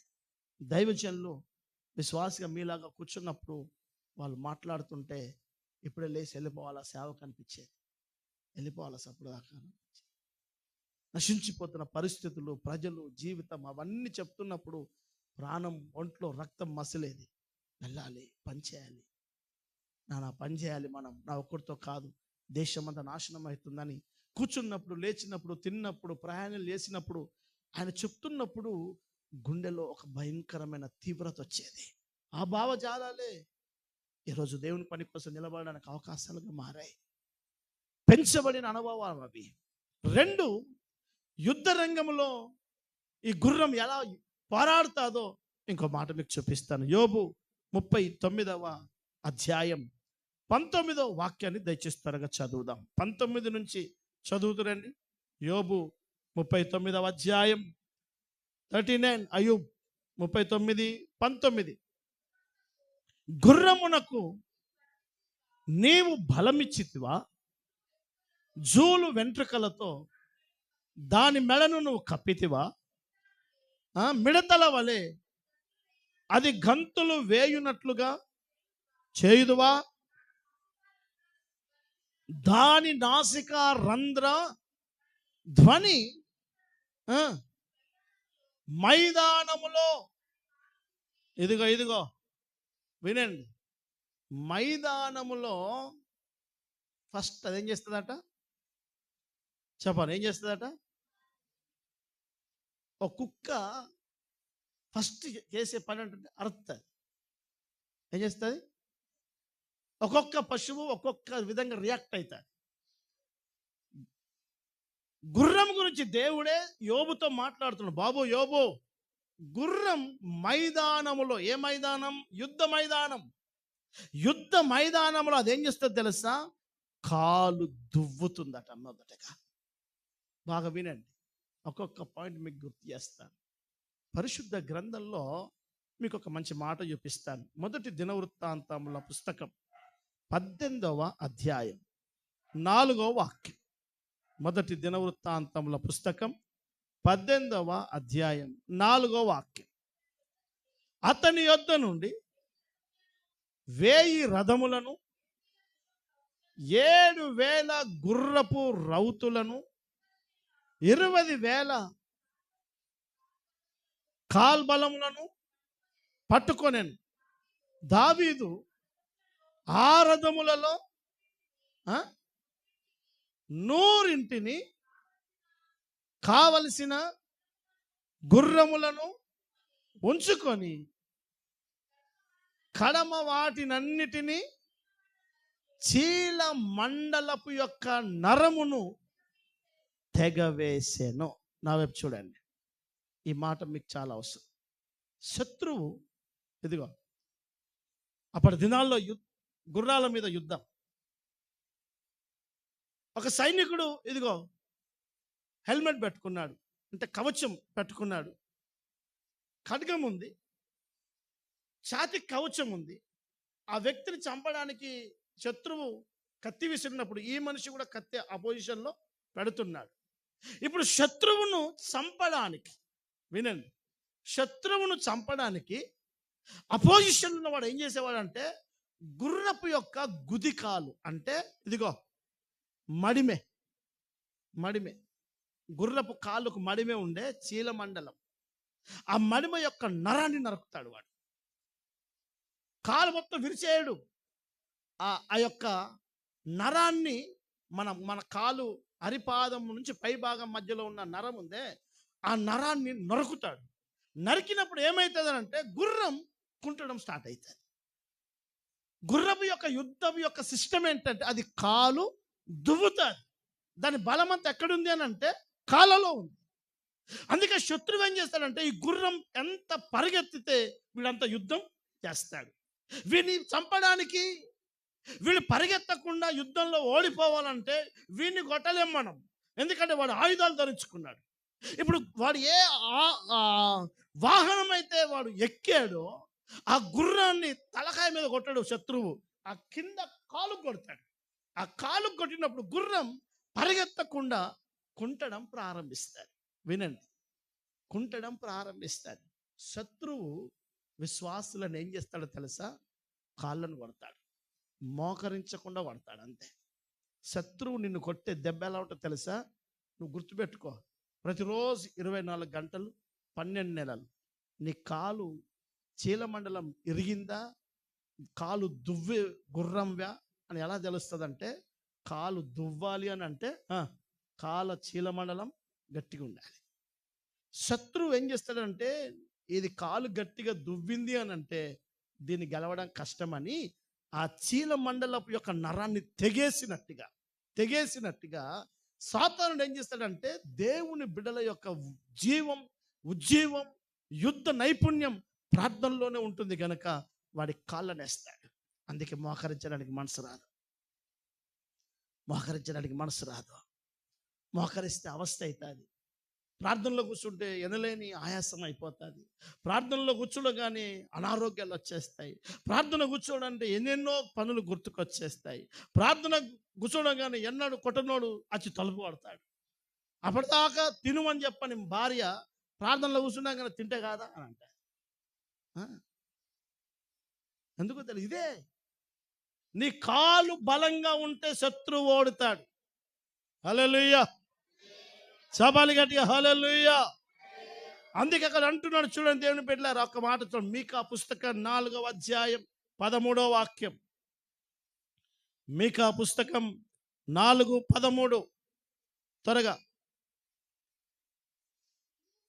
సియోను కుమారి, నీ శృంగము ఎనపదిగాను, నీ డెక్కలు ఇత్తడివిగాను నేను చేయుచున్నాను. లేచి నీ కళ్ళాన్ని నువ్వు తొక్కు, అనేక జనములను నీవు అణగదొక్కుదువు. బాగా వినండి. ఇదిగో, కళ్ళం దొక్కాలంటే ఒక పశువు కాలుతో దొక్కాలా, దేంతో దొక్కాలా? అందుకే దేవుడు ఏమన్నా తెలుసా, ప్రభు ఏమన్నా తెలుసా? ఇదిగో, శత్రు బలం అంతటి మీద నేను మీకు అధికారం. నా వైపు చూడండి, ఈ మాట మీరు నోట్ చేసుకోండి. శత్రువు సాతానుగాడు మీద నేను మీకు అధికారం ఇస్తున్నాను. అధికారం, ఇదిగో నేను గెస్టెడ్ అయ్యాను. నాకు అధికారం దేని మీద ఉంది ఇప్పుడు చెప్పండి? దేని మీద ఉంది? పెన్. నేను సైన్ చేస్తే, నేను సంతకం పెడితే, నేను లెటర్ రాస్తే దీని వాల్యూస్ వేరుంటాయి. నాకు గవర్నమెంట్ పొజిషన్ ఇచ్చింది, నా పెన్నుకు బాగా విలువ ఉంది. ఈ పెన్ను నువ్వు వాడితే ఏం నడవదు, ఆ పెన్ను నేను వాడితే విలువ ఉంటుంది. ఇప్పుడు దేవుని వాక్యం అంటుంది, శత్రువు అంతటి మీద బలం, వాడి బలం ఉంది కదా అమ్మా, వాడి బలం ఉంది కదా, ఆ బలమే కదా నీ కుటుంబాన్ని పాడు చేస్తుంది. ఆ బలం మీద నేను నీకు అధికారం ఇచ్చాను. అధికారం ఎక్కడిచ్చాను తెలుసా అంటాడు ఆయన, నీవు పాములను త్రేళ్లను ఏం చేయాలి? చేతులతో పట్టుకోవాలా? ఏమంటున్నాడు? నీవు తొక్కాలి. నువ్వు పాములను, త్రేళ్లను, సింహములను, భుజంగములను నీవు అనగదొక్కుదువు. అంటే శత్రువు బలం ఇచ్చింది వాస్తవమే. ఆ బలమును నీకు ఎక్కడిచ్చాడు దేవుడు అని అంటే, నీ కాళ్ళ మీదనే పెట్టాడు బలం. నువ్వు తొక్కాలి అని అన్నాడు, పట్టుకోవాలని చెప్పలే, పీక తీసుకొని చెప్పలే. తొక్కు. శత్రువుకి బాగా తెలుసు, వీడు దొక్కాలని అంటే వీడి కాలు బలంగా ఉండాలి. వీడి బాలును మనం బలహీనం చేసామనుకో, వీడు నన్ను తొక్కలేదు, నేను తొక్కచ్చాను అంటే. ఒక పోలియో రోగం వచ్చినాడు కాలుతో తంతాడు ఎవడైనా? తన్నగలడా? ఒక కుంటుకుంటూ ఉన్నటువంటి ఒక ఎద్దు కళ్ళాన్ని తొక్కగలదా? ఒక చీలమండలం విరిగిపోయిన గుర్రం మైదానంలో పరిగెత్తగలదా? బాగా వినండి, గుర్రపు గుమ్మం పోరాటం, ఆ పోరాటం నీకు దేవుని మహానగరం అనబడుతున్న మందిరంలో నువ్వు నేర్చుకొని పెంచబడాలి. ఆ అనుభవాల్లో నువ్వు పెరగాలి. ఆ పెరిగిన నీవు ఎలా యుద్ధం చేయాలి? నీ కాలును దువ్వాలి. హల్లెలూయా. చపాలి గట్టిగా హల్లెలూయా. నీ కాలు బలంగా ఉండాలి. అందుకే ప్రభు అంటూ సియోను కుమారి నీ పాదములు ఆ, ఇత్తడి పాదముల వల్ల చేస్తున్నాను, నువ్వు లేచి కళ్ళాన్ని తొక్కో. ఇప్పుడు తొక్కడము కుదరకనే శత్రువు గెలుస్తున్నాడు. అందుకనే మనకు అన్ని ఉంటాయి తొక్కడానికి. ఎందుకంటే మన కాళ్ళను వాడు ఏం చేస్తాడు, సాతాను గాడు అంటే చాలా మంది విశ్వాసుల కాళ్ళను గుర్రపు యొక్క గుదికాలు శీలమండలం యొక్క నరాన్ని తెగేశాడు. పూర్తిగా ఊడిపోదు కాలు, నరం తెంపాడు అంతే, లోకంలో ఊగుతుంది అంతే. అది మెల్లగా మెల్లగా మెల్లగా అని అంటుంది. అది ఉరికే గుర్రం కాదు, సచ్చిన గుర్రం కాదు. అందుకే లవోదికీయ సంఘానికి కన్నా నువ్వు బతుకున్నా అన్న పేరే కానీ సచ్చిన. ఈ మనిషి ప్రార్థన పరురాలు కాదు, అట్లా చెప్పేసి లోకస్తురాలు కూడా కాదు. ఈమెను ఏమనుకోవాలో, ఈ సహోదరుడు ఏమనుకోవాలో పెద్ద ప్రశ్నే. ఇది యుద్ధానికి పనికొచ్చే గుర్రం అందామా, సాకల మూటలు మోసే గాడిద అందామా, ఏం అర్థం కాదు. కారణం ఏంటంటే కాలును నరుకుతున్నాడు సాతానుగాడు. అందుకని చూడండి దేవుని బిడ్డలారా, పాట పాడేవారు, ప్రసంగాలు చెప్పేవారు, యూట్యూబ్లలో వర్తమానాలు చెప్పేవారు, వీడియోలు చేసేవారు, షార్ట్ వీడియోలు చేసేవారు వేల మంది దొరుకుతారు. నీకు ప్రార్థనలో పోరాడేవారు కావాలి. హల్లెలూయా. ఒక సంఘంలో ఒక 10 పాటలకు ఛాన్స్ ఇవ్వాలి అని అంటే 20 మంది దొరుకుతారు ఇక్కడ పాటల్లో. ఎవరికైనా ప్రార్థనకు అవకాశం ఇవ్వాలి అని అంటే ఆలోచించాల్సి వస్తుంది. ఎందుకంటే అందరూ ఆత్మలో ప్రార్థన చెయ్యలేరు. ప్రార్థన చేయడం రాదు అందరికీ. జనగణమన కాదు ప్రార్థన అంటే. హల్లెలూయా. చపాలు హుషారుగా హల్లెలూయా.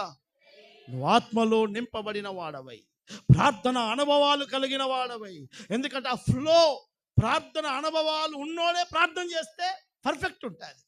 రోజు చేసిన అనుభవం ఉంటుంది కదా మనిషికి, ప్రతిరోజు దాంతో ఒక బంధం ఉంటుంది కదా. అందుకనే దైవజనులు అయ్యా ఒక మంచి మాట చెప్పాడు మాకు. ప్రతి తరములో విజయాలు ఎవరితో జరిగాయి అంటే ప్రార్థన పరులతోనే జరిగాయి. హల్లెలూయా. ఆ మాట తరచుగా చదివాం, గ్రహించాం, కానీ కొన్నిసార్లు మనకు దేవుని ప్రత్యక్షతలు అర్థం కావు. వాస్తవమే.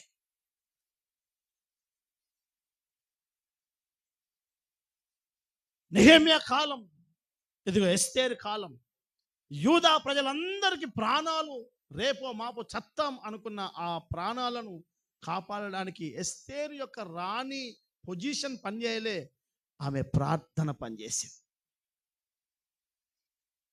సంఘం ఎలా ఉండాలో తెలుసా అండి? మహారాణిగా ఉన్నా, వాచ్మెన్గా ఉన్నా, నీకు నాకు అందరికి ఉండాల్సిన అనుభవం ఏంటో తెలుసా? ప్రార్థన. హల్లెలూయా. మహారాణిగా అంతఃపురములో ఉన్న ఎస్తేరు ప్రార్థన చేస్తుంది. షూషాను కోటలో ఉన్న అందరూ ప్రార్థన చేస్తారు. 10 ఏళ్ళైంది మీరు మందిరానికి వచ్చి, అమ్మా ప్రార్థన చేయి అని ఆన్లైన్లో అన్నానంటే మొహీకరిస్తారు.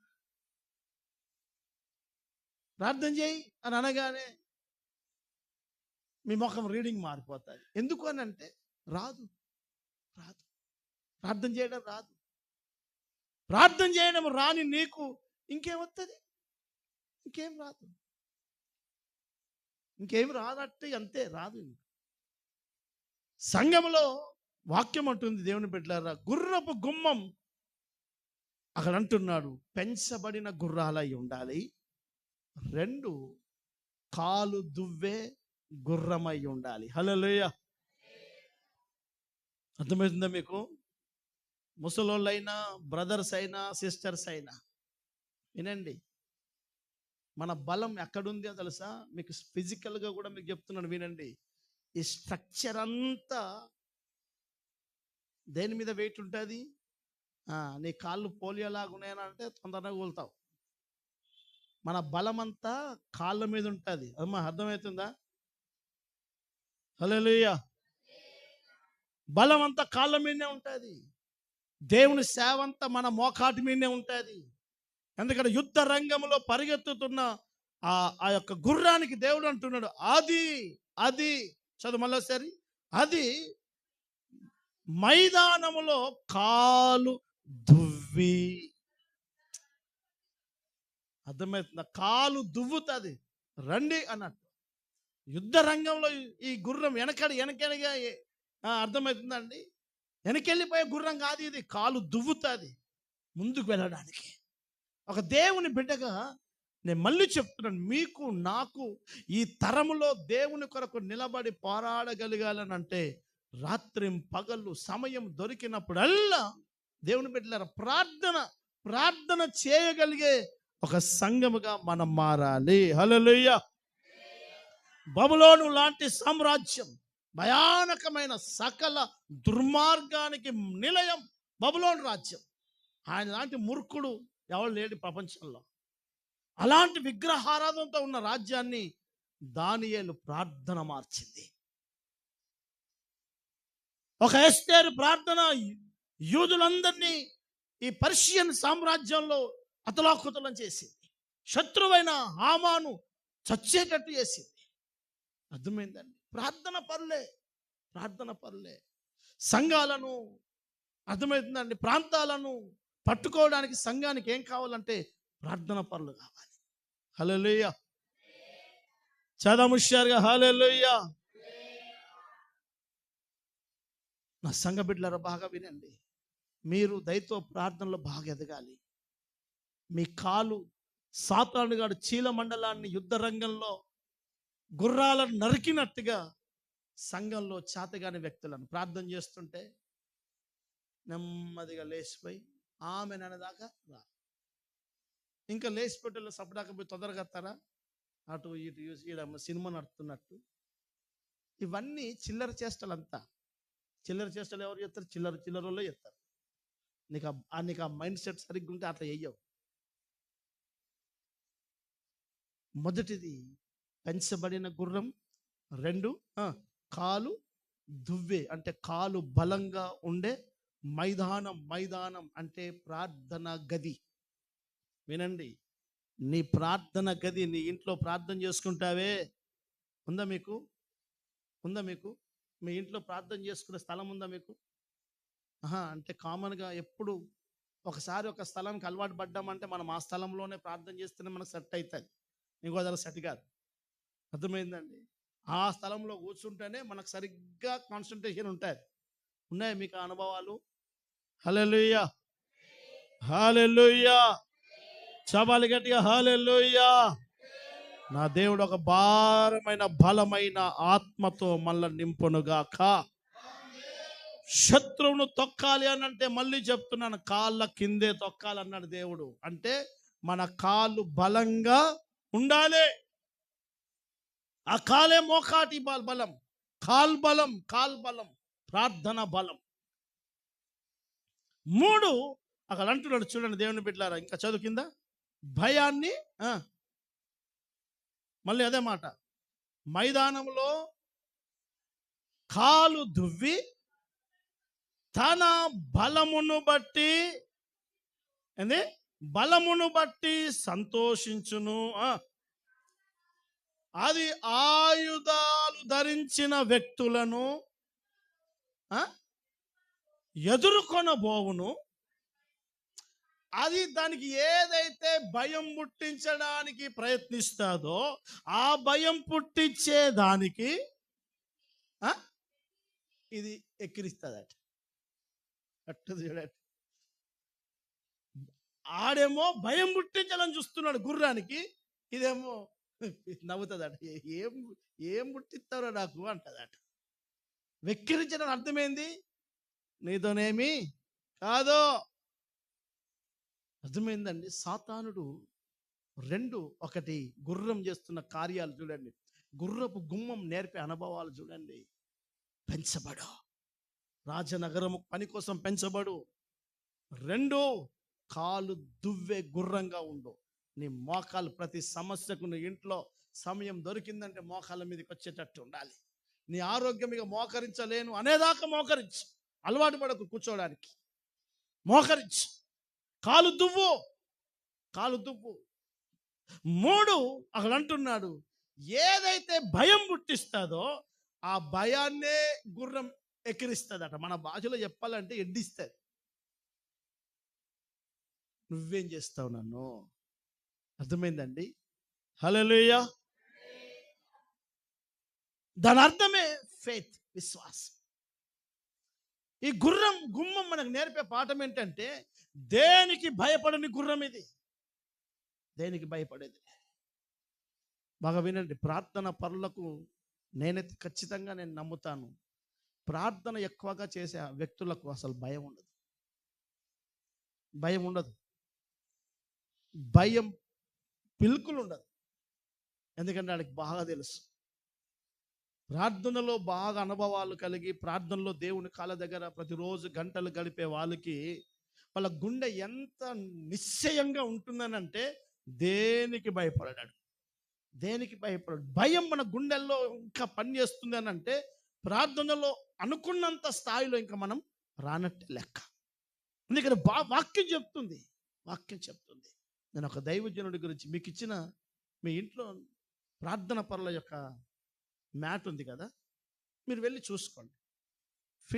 ఫినేహస్ ఆ దైవజనుడట ప్రార్థనలో కూర్చున్నప్పుడు, కామన్ వాళ్ళ దేశాలంతా మంచు ప్రాంతాలు కనుక ప్రార్థనలో కూర్చున్నప్పుడు మంచి వాతావరణం ఉంటుంది. అతను ప్రార్థన ముగించేలోపు మంచు నడుమట్టుకు వచ్చేస్తుందట.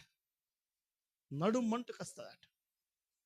ఇంకా అతని గురించి సాక్ష్యం విన్నాను ఏంటంటే, అతను ప్రార్థనలో కూర్చున్నప్పుడు దురాత్మ శక్తులు, దయ్యపు శక్తులు వచ్చి అతన్ని బాగా హేళన చేస్తూ, కేకలేస్తూ, నవ్విపిచ్చేయట.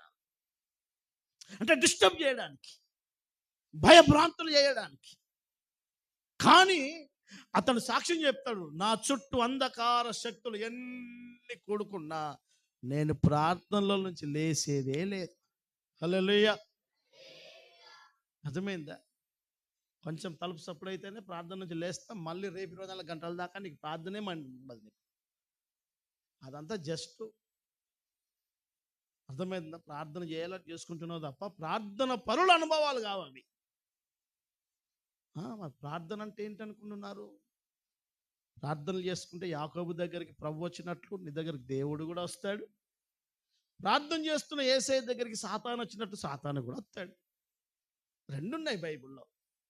ఆయన వస్తాడు, నా బిడ్డల ప్రార్థన విని నేను దీవించాలని ఆయన వస్తాడు.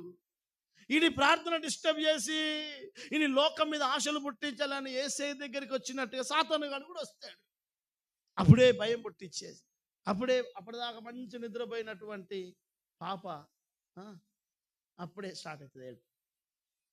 మీరు ఇవన్నీ అనుభవించారో లేదు, కానీ నేను బాగా చూసిన, అప్పటిదాకా మంచిగా పాలు తాగి పడుకున్న బేబీ నువ్వు ప్రార్థనలో కూర్చున్నాగానే స్టార్ట్ చేస్తుంది. ఇవన్నీ ఎందుకు జరుగుతుంది తెలుసా? నీవు కాళ్ళు బలపడితే వాడు తొక్కబడతాడు. అందుకనే నువ్వు కాలు బలం పొందకుండా నీ మైండ్ డైవర్ట్ చేయడానికి ఏం వాడుకోలో వాడుకుంటాడు.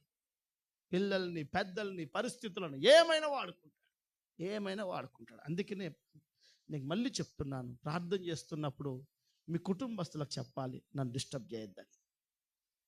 చెప్పకపోయినా నువ్వు దేవుని నమ్మిన బిడ్డవైతే ప్రార్థన చేస్తున్న మనిషికి నువ్వేం మాట్లాడద్దు. అతను పిలవద్దు. అతడు ఆకలైతే ఆయన లేచి తింటాడు. అతను నువ్వేం మాట్లాడకు. అతడు దేవుడితో ప్రార్థన చేస్తున్నప్పుడు, నీ భార్య ప్రార్థన చేస్తున్నా నాకు టీ పెట్టు అని కూడా అనకు. విడిచిపెట్టాయి. ఆమె లేచినప్పుడు జరగని పని. హల్లెలూయా.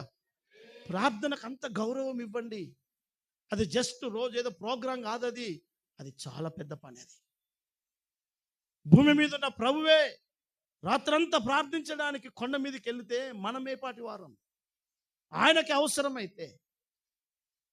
ఈరోజు ఎన్నో పోరాటాలు ఉన్నాయి, సమస్యలు పెరుగుతున్నాయి. ఎందుకు పెరుగుతున్నాయి అని అంటే శత్రువును తొక్కడానికి మన కాళ్ళ గుదికాల యొక్క నరం శత్రువు తెంపుతున్నాడు. ప్రార్థన తెగిపోయింది, కాలు బలం లేదు, వాడు పెరుగుతున్నాడు. వాడిని తొక్కాల్సింది పోయి దేవుడు అన్నాడు, బాబు వాడిని తొక్కడానికి అవకాశం ఇచ్చాను, వాడు నీ చేతిలో పట్టుకుంటే దొరికేటోడు కాదు, నువ్వు తొక్కు అని అన్నాడు. తొక్కాలంటే మన కాలు బలంగా ఉండాలి. హల్లెలూయా.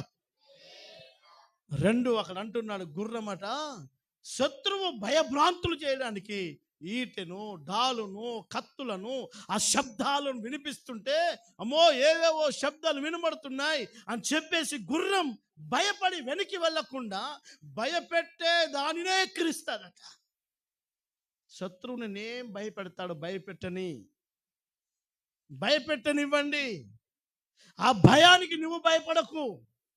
ఆ భయాన్ని నువ్వేం చేయి, ఎక్కిరించు. నీతోనేమైతుందిరా అన్నాడు.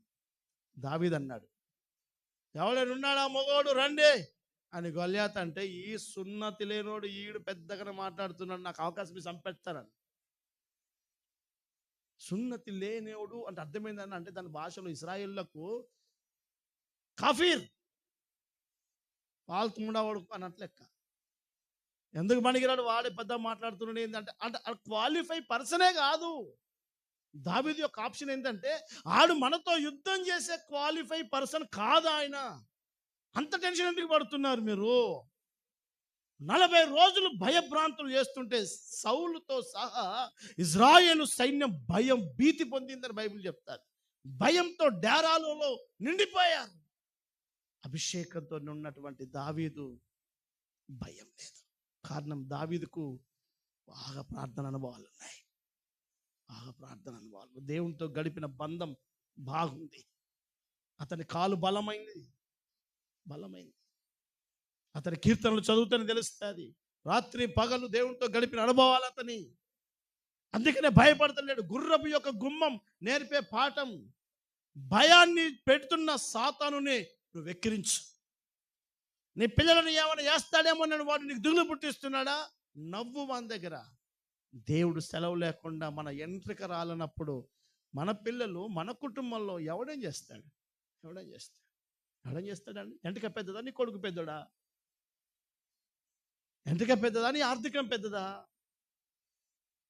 అసలు మన భాషలో చెప్పాలంటే నువ్వేంద్రా, నా ఎంట్రికతో సమానం అని అంటాను. ఎంట్రిక మన తెలంగాణ భాష ప్రకారం అసలు లెక్కకే రాదు.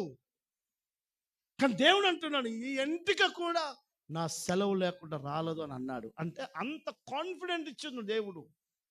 కానీ మనం పిల్లలు ఏమైనా అవుతారేమో, ఆర్థిక ఏమైనా అయిపోతుందేమో, నా మొగడికి ఏమైనా అయిపోతుందేమో, నిత్యం భయం భయం భయం భయం. దేవుని వాక్యం అంటుంది, గుర్రపు గుమ్మం మనకేం నేర్పుతుందంటే, భయపెట్టేదాన్ని నువ్వు వెక్కిరించాలి. హల్లెలూయా, చపాలి గట్టిగా హల్లెలూయా. ఏ సమస్య నేను భయపాత్రులు చేస్తుందా అర్థమవుతుందండి.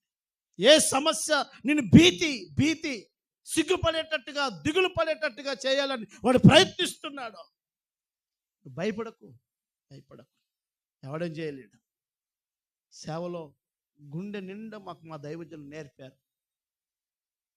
భయం అనేది లేదు. దేవుడు చూసుకుంటాడు. మనిషి మోసం చేసిన పోనీ దేవుడు చూసుకుంటాడు. ఆయన పోతే పని అవుతుందా, ఆమె పోతే పని అవుతుందా, వీడు సహకరించకపోతే పని అవుతుందా, ఈమె ఈ ధైర్యం ఎక్కడిది? దేవుని కాల్ బలం. దేవుడే ఏమైనా చేయగలడో. హల్లెలూయా. దేవుడు గొప్పడో. దేనికి భయపడాలి? దేనికి భయపడాలి అంటే దేవుని లేఖనం మనకేం నేర్పిస్తున్నారు? యుద్ధ రంగంలో గుర్రపు గుమ్మం కాలు దువ్వుతుంది, 2 భయపెట్టేదాన్నే హేళన చేస్తాడు. అంటే భయపడద్దు. ఈరోజు దేవుని బిడ్డలు చాలా మందిని శత్రువు భయభ్రాంతులు చేస్తాడు. తెలియని భయం, నీ ఇంట్లో భయం, పిల్లల గురించి భయం, ఆర్థికం గురించి భయం, అనారోగ్యం గురించి భయం, నాకేమైనా అవుతుందేమోనన్న భయాన్ని నీవు వెక్కిరించు. యెహోవా మా పక్షంలో ఉండగా నన్ను ఏది కదల్చలేదు. హల్లెలూయా, చపాలి గట్టిగా హల్లెలూయా. నేను త్వరగా చెప్తున్నాను, వినండి దయచేసి. 4వది ఒకటి పెంచబడిన గుర్రపు అనుభవం, రాజనగర పని కోసం. 2 కాలు దువ్విన అనుభవం, ప్రార్థన అనుభవం. 3 భయాన్ని పుట్టించేదాన్నే వెక్కిరించడం, అచంచలమైన విశ్వాసం, భయపడేదే లేదు.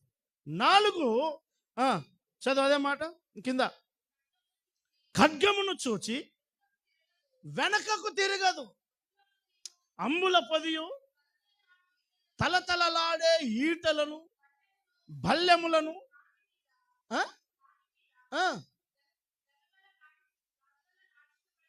గలగలలాడించబడినప్పుడు ఉద్దండ కోపముతో అది బహుగా పరుగులెత్తును. అది ఇదిగో నాలుగోది, బాకానాదము విని ఆ? ఊరకుండదు. వినండి, బాకానాదం, బాకా బాకా బురాధ్వని. ఏవేలు పుస్తకంలో రాస్తాడు, చదువుతారన్నమాట. 2వ అధ్యాయం 15వ వాక్యం.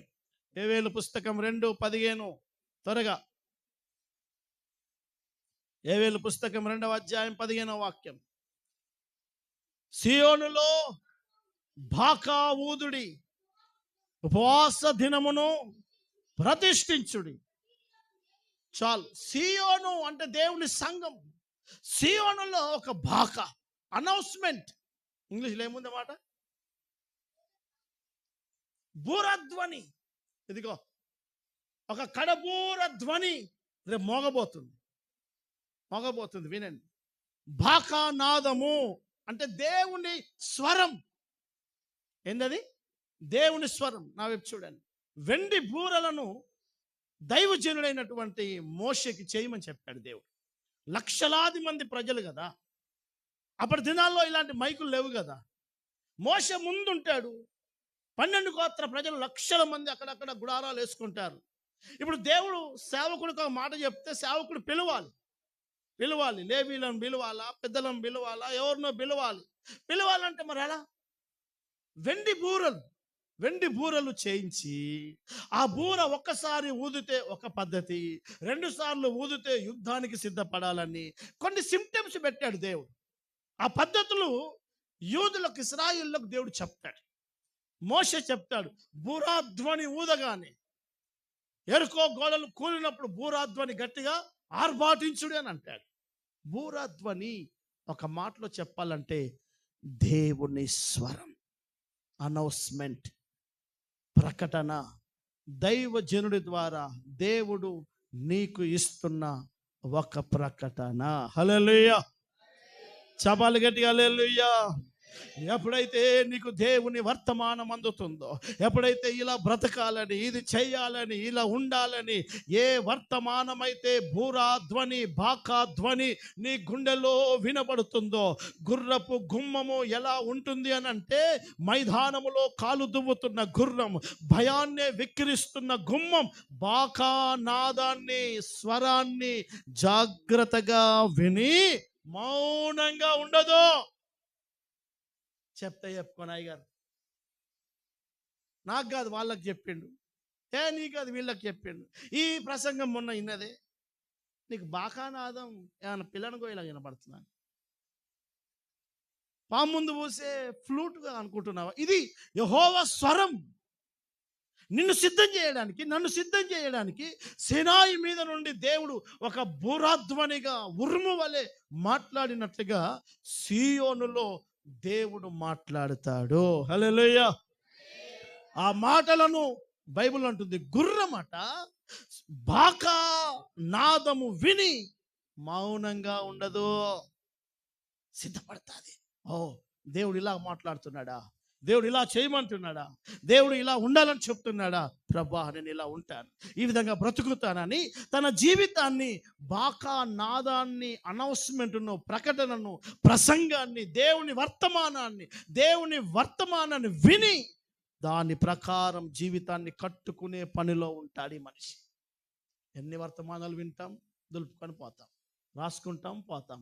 అంటే అర్థం ఏంటి తెలుసా? నువ్వు గుర్రపు గుమ్మపు అనుభవాల్లో లేవు. ఒక మాట మాట్లాడుతున్నావు, ఓహో ఇలా ఉండాలా, ఇది క్రమమా, దేవుడు ఇలా మాట్లాడుతున్నాడా, ఆ మాట నేను జాగ్రత్తగా వినాలి, అంత అన్వాయించుకోవాలని దేవుని బిడ్డలు బాకా నాదాన్ని, స్వరాన్ని జాగ్రత్తగా వినాలి. చివరిగా అక్కడ అంటున్నాడు దేవుని బిడ్డలు, ఇక కింద ఊరకుండదు, బాకానాదము వినబడినప్పుడల్లా అది ఆహా ఆహా అనుకొని దూరము నుండి యుద్ధ వాసన తెలుసుకొను. ఇదిగో 5 సైన్యాధిపతి, సేనాధిపతి అన్న సైన్యాధిపతి అని ఒకటి, సేనాధిపతుల ఆర్భాటమును, యుద్ధ ఘోషను అది వింటుంది. వినాలి దయచేసి. ఈ అనుభవాలు మనకు తెలియాలి. అది ఐదవదిగా ఏం వింటదట అంటే సేనాధిపతి యొక్క ఆ, ఆర్భాటం. బైబిల్ చెప్తుంది మనం ఆరాధిస్తున్న దేవుడు సైన్యములకు అధిపతియగు యెహోవా, ఆయన సేనాధిపతి. బైబిల్ అంటుంది ఆయన రేపు ఆర్భాటముతోను ప్రధాన దూత శబ్దముతోను రాబోతున్నాడు. ఆ ఆర్భాటమే మహిమ కలిగిన రాకడ. వింటున్నారా?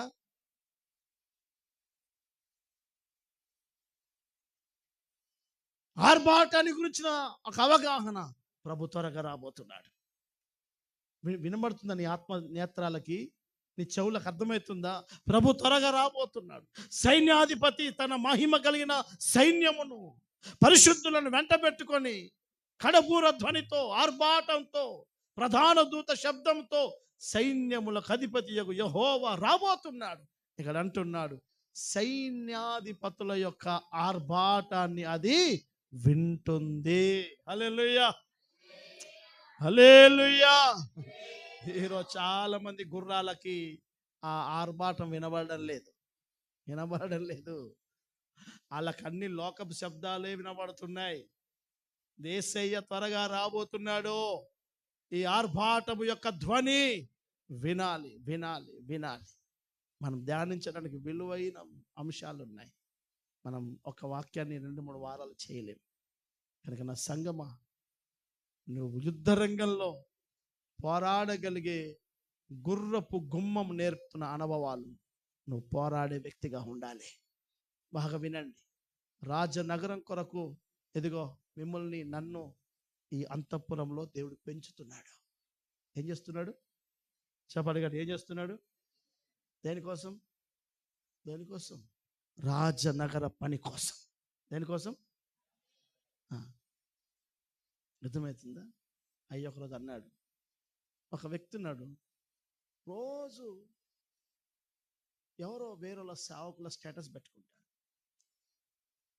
అంత పట్టించుకోడయ్యా, కానీ చూసి చూసి చూడు అన్నాడు, ఈడ తింటావు, ఈడ తింటావు, ఎక్కడ పోయి ఫీజు కడతావు, రోగం వస్తే సంఘం కావాలా, పాస్టర్ కావాలా, నీ పెళ్ళి నీ పెడాకులు ఇంట్లో మంచి చెడు అన్నీ ఈడ వేయాలా? ఏ ఒక్క రోజైనా నీ సంఘాన్ని గురించి సమాజానికి ఒక ఇన్ఫర్మేషన్ మాత్రం ఇవ్వవు. ఎవడెవడో పెట్టుకుంటావు. బుద్ధి ఉందా నీకు అని అన్నాడు. అప్పుడు నేను ఆన్నే ఉన్నా. అవును కదా అనిపించింది.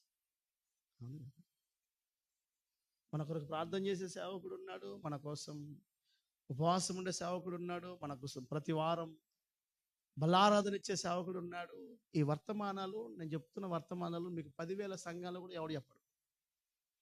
వాక్యం తెలిస్తే అర్థమవుతుంది. నా భావజాలం, వాక్యపు విలువలు ఎవరికి అంత అర్థమవుతుందో ఈ వాక్యం అంత ఈజీగా మీకు ఎక్కడ పడితే అక్కడ దొరికేది కాదు. ఇది హల్లెలూయా, చెప్పాలి గట్టిగా హల్లెలూయా. అన్ని ఇక్కడ పొందుకుంటావు. ఏ ఒక్క రోజు నీ అయ్యగారి ప్రసంగానికి ఒక లైక్ కొట్టావు.